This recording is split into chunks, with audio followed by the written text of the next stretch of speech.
Em épocas remotas, as mulheres se sentavam na proa das canoas e os homens na polpa.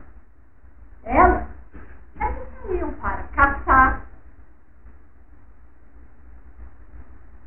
pescar e só voltavam para a aldeia quando queriam ou podiam.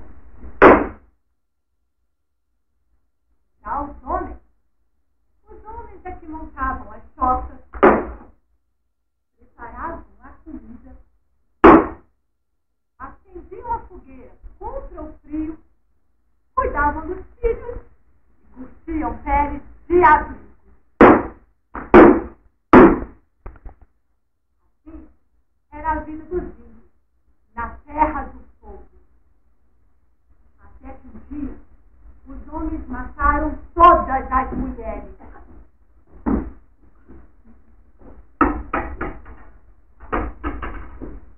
Todas as mulheres, vovó, todas.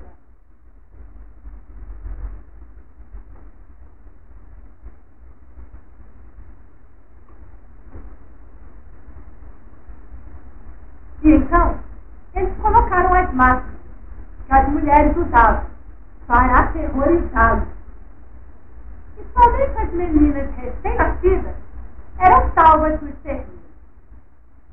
E à medida que elas iam crescendo, seus assassinos diziam e repetiam que servir a eles era o seu destino.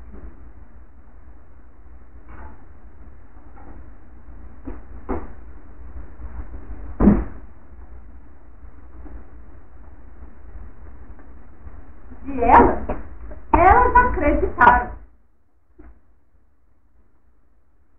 Acreditaram também as filhas de suas filhas de suas filhas.